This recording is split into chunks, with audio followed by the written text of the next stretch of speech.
And now, a birthday reading for the most wonderful, special, delightful Nancy Bewley. On her birthday, I offer you a beautiful party. Everyone has arrived. Look at all the cakes and the coffees. And oh, Mr. Bear, hello. Are you ready for the reading? Well, let us see. Who else is with us? A mushroom. Oh, we've got Barbie. Decided to show pancakes, mixed drinks. Let's see. September 2nd is the day of the business-like attitude. Those born on September 2nd are not big on frills. They hate phoniness and despise all forms of affection. Not affection, affectation, whatever that means. Rarely will they make excuses for their work or behavior. They also have little time for probing, analytic explanations of their motives, preferring to let their actions speak for themselves. September people on the 2nd just want to get on with the job, and indeed can become workaholics. Unfortunately, in the case of failure or breakdown, those born on this day may not have the inner resources to cope with what has happened to them or to change course. They also tend to react explosively when they are subject to undue criticism. Because of this weakness, they generally come to depend heavily on a trusted associate or family member whose opinion they respect. Oh, that damn airplane! Quiet! Most September 2nd people present an unassuming exterior and do not go out of their way to draw attention to themselves. If blessed with moderate talents, they generally choose a tried and true career path with a low risk factor. The more unusual people born on this day may seek some degree of danger and excitement, but usually prefer to generate it themselves rather than just go along for the ride. The September 2nd view of the world tends to be egalitarian, and those born on this day can be quick to defend the rights of the average person. When presenting their opinions, September 2nd people speak plainly in order to be understood by all and avoid any hint of pretense. They are likewise averse to egocentrism, flakiness, or unnecessary complication in language or thought of others. September 2nd people do, however, display great sympathy for those in genuine need or stricken by misfortune or calamity. Unfortunately, they themselves may refuse to seek help when they truly need it, suppressing fears and insecurities which can later erupt in sudden displays of temper and anger. I can relate. September 2nd people are usually good at handling money and finances, particularly their own, even if they don't have that much to manage. Materially oriented, many September 2nd people are also strongly physical types.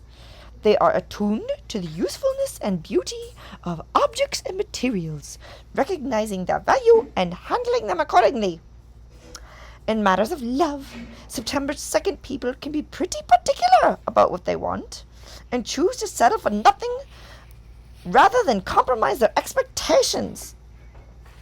To say they are rather demanding of mates and lovers may well be an understatement. In whatever walk of life they find themselves, September 2nd people will conduct themselves according to a fairly fixed code of honor. To them, when a deal is done and one's word given, there is no room for wavering, conniving, or breaking of promises. In this respect, they're good people to deal with, although their strictness and accompanying lack of sympathy or nuance can sometimes warn others off. They should remember to keep it light, have fun, and enjoy life. Let's look at your numbers and planets. Those born at the 2nd of the month are ruled by the number 2 and by the moon. Number 2 people often make good co-workers and partners rather than leaders, and this influence may aid September 2nd people in adjusting to jobs or relationships. However, it may also act as a brake on individual initiative and action, producing frustration. This is further enhanced by the moon having strongly reflective and passive tendencies, and by Mercury, Virgo's ruler, encouraging rumination and also verbal complaints.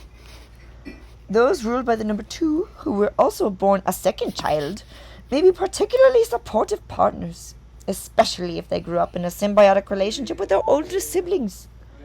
Your tarot. The second card of the major arcana is the priestess, shown seated on her throne, calm and impenetrable. She's a spiritual woman who reveals hidden forces and secrets, empowering those of us who heed her with that knowledge. Favorable qualities of this card are silence, intuition, reserve, and discretion. Negative values are secretiveness, mistrust, indifference, and inertia. Health.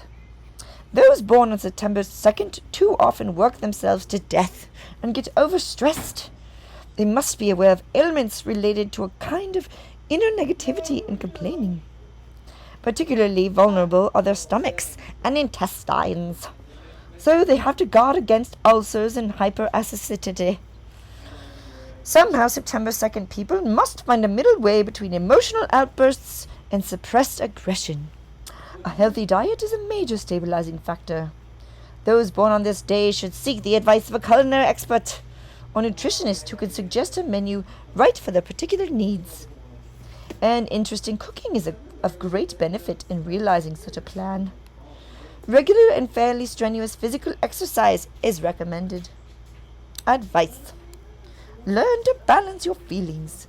Do not be satisfied with second best. If you believe you can do it, get on with it. However, allow for inspiration. Don't just work for work's sake. Share affection with others.